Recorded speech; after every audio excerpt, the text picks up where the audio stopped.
Good evening, ladies and gentlemen, and welcome to the 12th annual Gala dinner. We're celebrating our 24th anniversary this past May 12th. Rachi and I came to the South Bay. Our first night, we stayed in some motel. It wasn't a very expensive one on PCH. I think it's Harbor City, if I'm not mistaken, until we found an apartment. I'm so excited to see so many friends, old and new ones.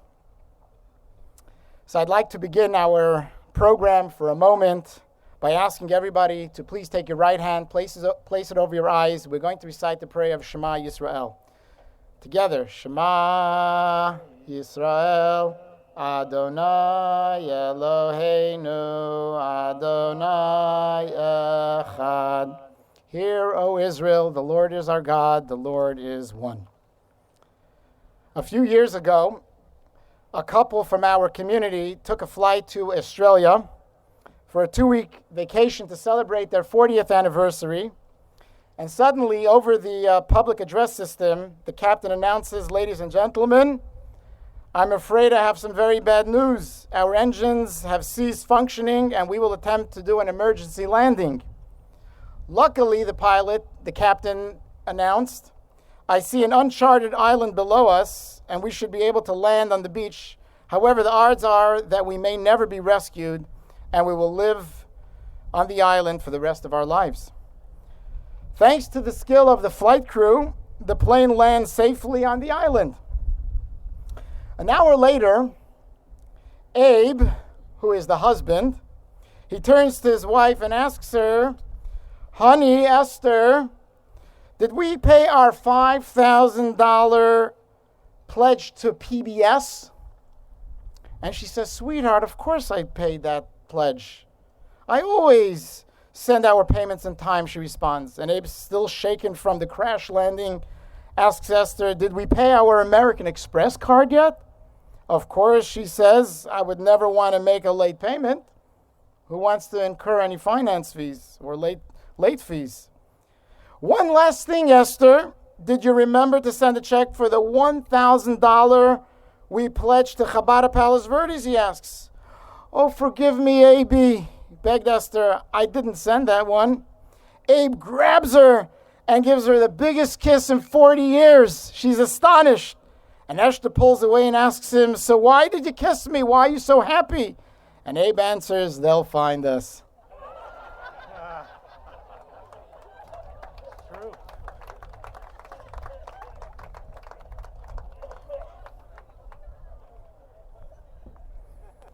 I'm still keeping my day job. So, people have asked me, "So Rabbi, how do you make a living? How do you earn a living? How do you pay your bills?" It's one of these mysteries in life. Well, for the very first time, I'm willing to share with you how I make a living.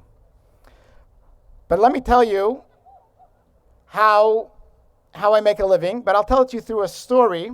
I recently met with some friends, a priest and a minister, and of course a rabbi myself. And we were discussing the same idea, the same question. How do we make a living? How do we cut a salary for ourselves? So the minister decided he'll go first, and he says, "You know what we do?"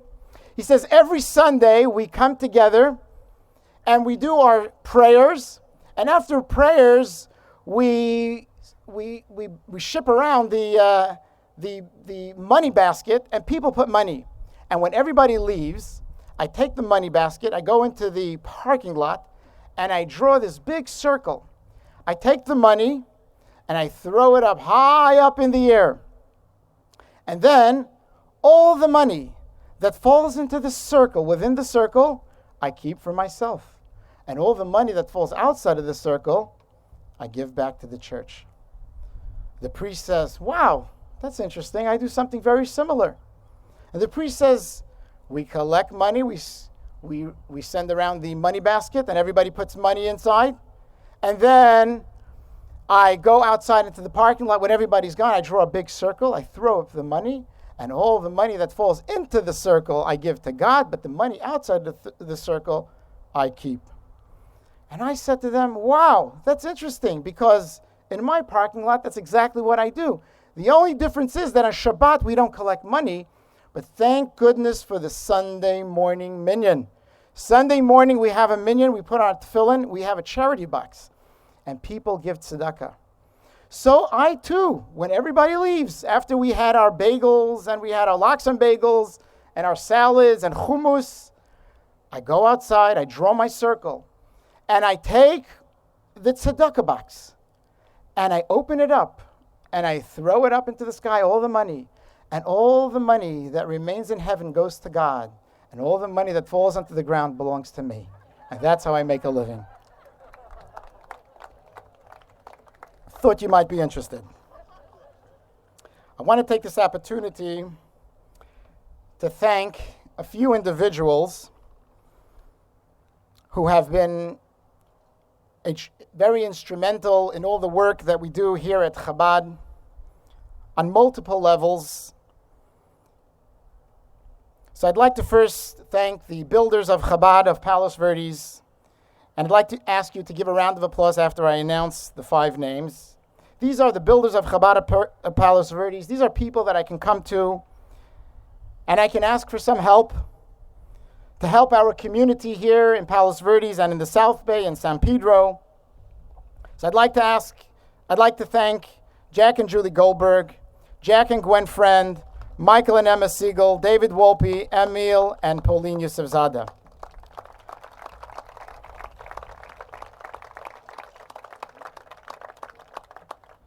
I'd like to take this opportunity to thank the benefactors, supporters of our community. A special thank you to Bert and Chad Felsher, Steve and Sharon Goldstein, Mrs. Adrian Katz, she should have a refuah shalema, speedy recovery, Bernie and Janice Kenner, Ron and Brigitte Peeler, Michelle Sarandos, William and Marina Weinberg. I want to give a special thank you to Ash and Shiva Piruz for sponsoring all of the wine and the champagne that we're all enjoying tonight. So thank you to Ash and Shiva. Give them a round of applause. I also want to give a special thank you to Bart and Sandy Gorowitz, who are sponsoring the Judaica items for the silent auction. And I want to remind everybody, please help us. If you bid on the auction, you're helping Chabad, you're helping a worthy cause. Thank you to Sandy and Bart. I want to give a special thank you to the organizers, the people who run the USS Iowa, specifically the director, Todd Kaleka, who has been so helpful in putting together this wonderful, wonderful evening. So I want to give a thank you to Todd Kaleka, as well as Victor, who's here tonight. And for all those who made this evening possible, give them a round of applause.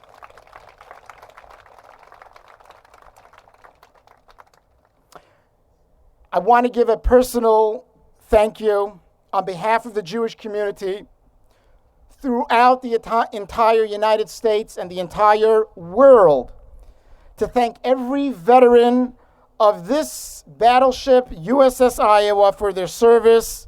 Please give them a standing ovation. David, please rise. Everybody give a standing ovation for all of the veterans of the United States.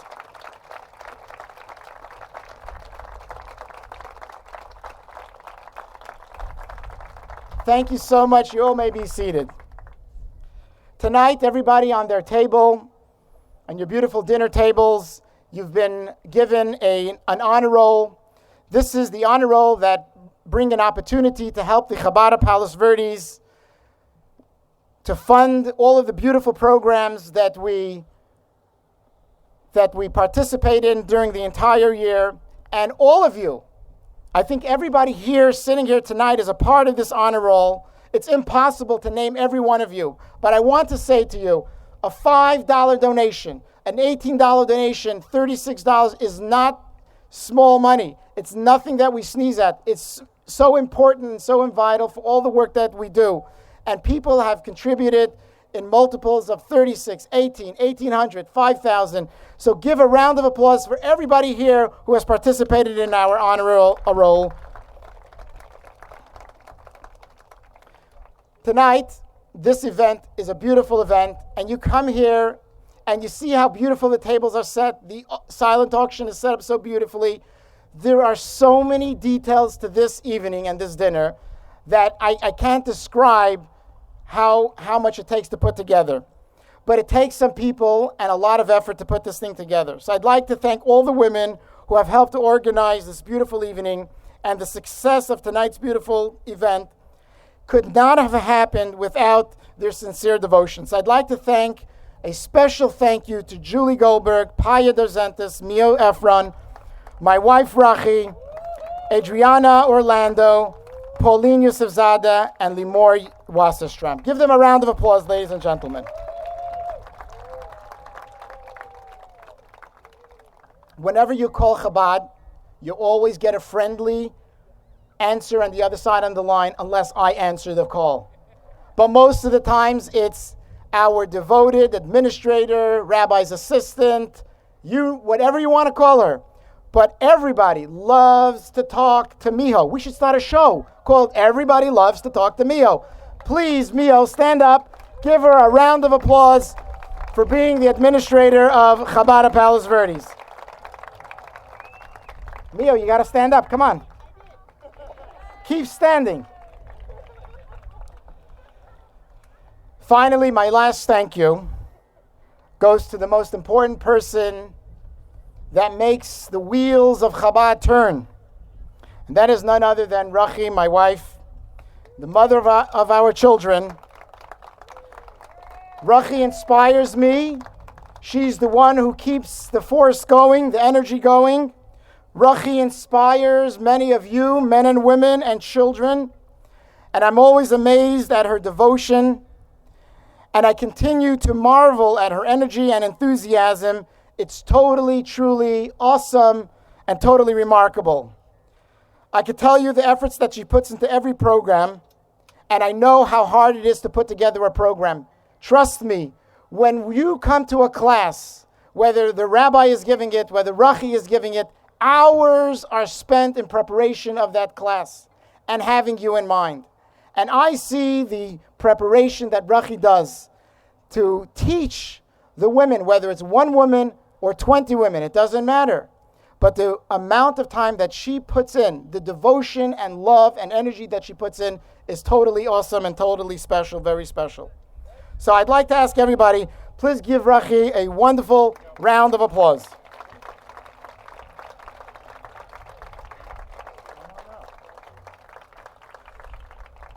The evening is running a little late. We don't have a lot of speeches tonight, but I want to share with you a little Dvar Torah, and I want to try to sort of open up my own eyes, and I want to open up your own eyes to the greatest blessing that we have been given. In the portion about 2 weeks ago called the portion of Naso, God in that portion speaks about the great blessing that the Kohanim will bless the Jewish people. It says, Yivarechecha Adonai v'yishmerecha, that Hashem, God, will bless the Jewish people.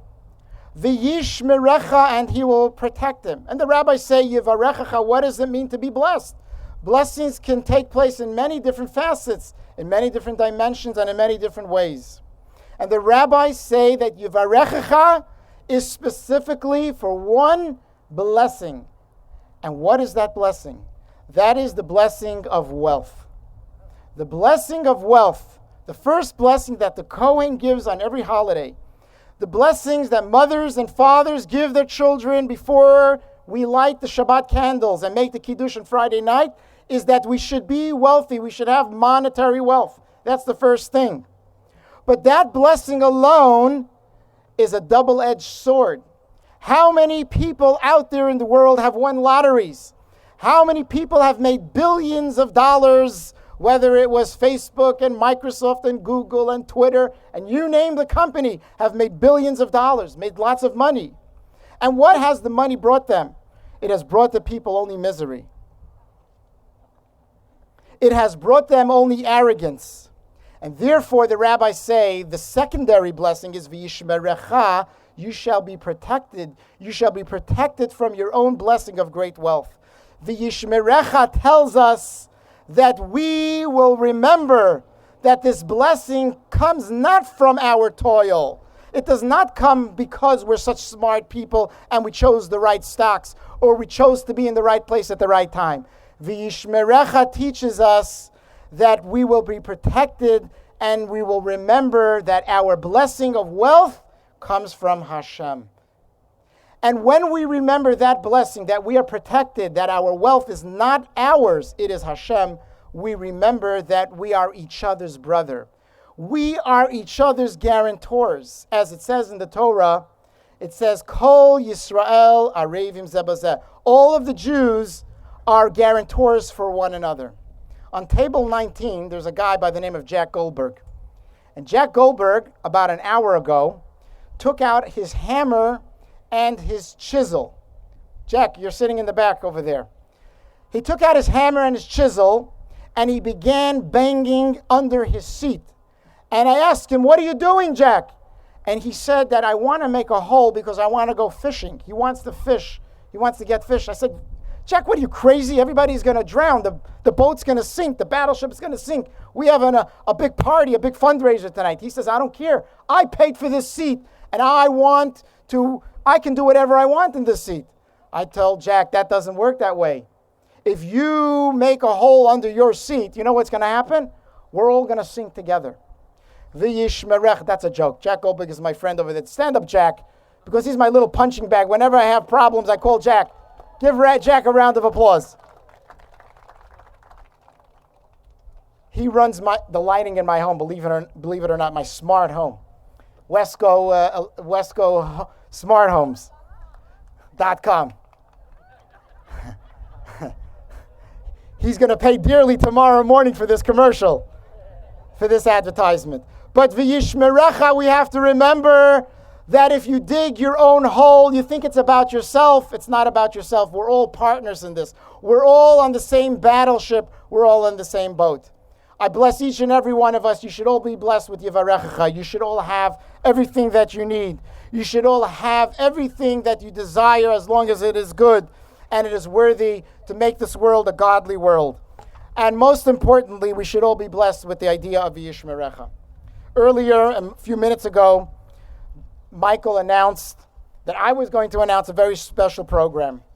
And I want to talk about, for just very, very briefly, because everybody is, I don't know how hungry you are, but you want to get to the food. Nobody wants to hear so many speeches.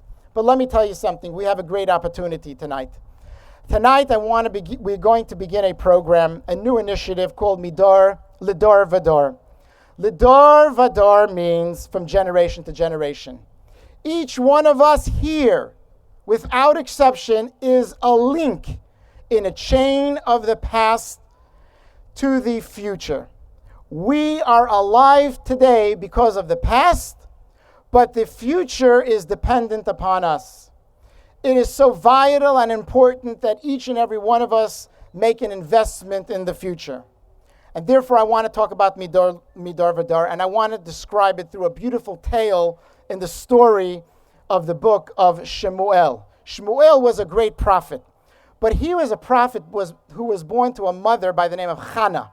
Hannah was barren for many, many, many years, I believe over 20 years. She begged God, I want to have a child. And she made a promise. If you, God, give me the blessing of having a son, I will give this child and this son to the devotion of God. And miraculously, she became pregnant with her son. When her son was born, she named him Shemuel because Shemuel means God heard her voice. And she gave her son to the temple, to the high priest called Eli. And she told Eli, here is the son of Hashem. I want you to raise him and teach him the ways of God. And Shemuel accepted that. And Eli accepted that. One morning when Shemuel was 2 years old, he comes over to the great high priest Eli and he says, Eli, he says, I just heard God call me. And in Hebrew, Eli says to him, Lo, he says, I heard my name being called. And Eli says, Lo karati, I never called you. He says, Shuv shechav, I want you to go back to sleep. Go back to sleep. And Shemuel is 2 years old. If the great high priest says, go back to sleep, what do? You go back to sleep.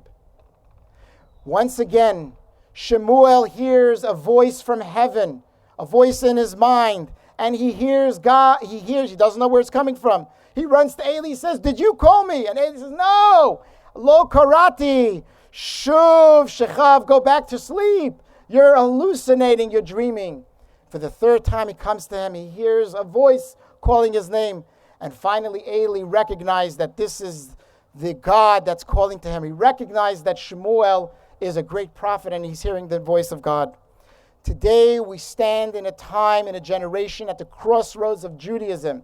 We are standing at a time and a point where we can save Judaism for the future. There are young children. When I say children, they are the teenage group. Thank God, Rachi and I, we've been teaching young children under bar mitzvah and bat mitzvah. We've been teaching the JLI program. Hundreds of people have participated over the last 10 years in our adult education. There's one segment of our population that we have to fill that gap, and that is the teenagers.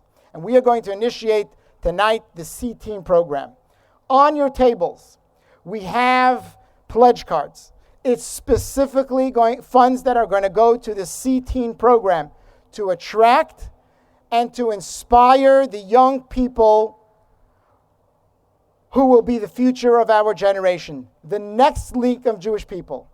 I ask you, and I in fact beg you, each and every one of you, if you put down $100, $50, $18, $1,800, $5,000, my promise here tonight is it's going to be devoted specifically for that particular program to reach out to those young people because they are our future. We all know what's going on in the news today. We all heard of the BDS program. And I want to tell you a little anecdote that recently happened to me, very briefly.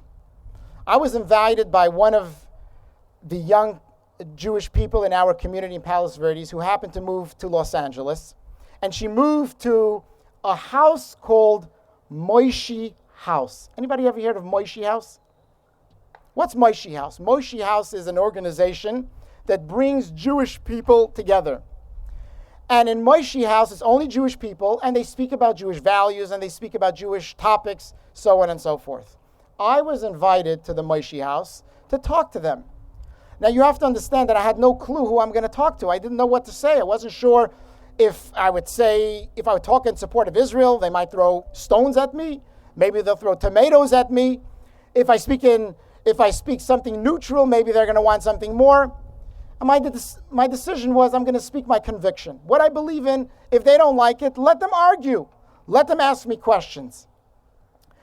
And when I spoke about the ideas that we spoke about actually Jewish happiness, the idea of happiness. But it was in a Jewish format. And then we got to schmooze for 3 hours. It was a farbrengen. And then when I started to become more personal with them, I asked people, so where are you from? I'm from Virginia. I'm from Iowa. I'm from Minnesota. I'm from Northern California, from Southern California, Woodland Hills. There were 20 people in this group. And every single one of them was disgusted by the idea that other people their age would be in opposition to Israel. And I couldn't understand that.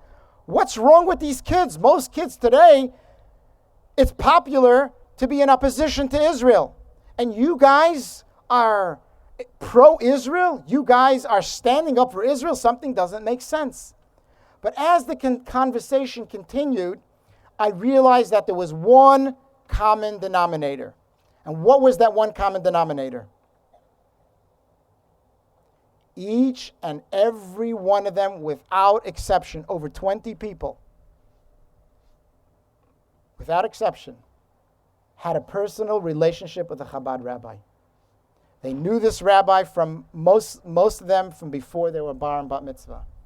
And it dawned on me then, we could save the Jewish people when our young kids are going to the universities and they're being taught to hate the Jewish people, to hate the land of Israel, to oppose everything that we stand for. Then I realized we must reach out to these people. So I ask you tonight, I beg you tonight to become a partner. There's a pledge card on your table. Fill it out and bring it up to myself or bring it up to anybody at the reception table. And this will ensure the future for tomorrow. I thank you for listening to me. God bless you. God bless America. and we'll have a beautiful evening tonight. Thank you so much.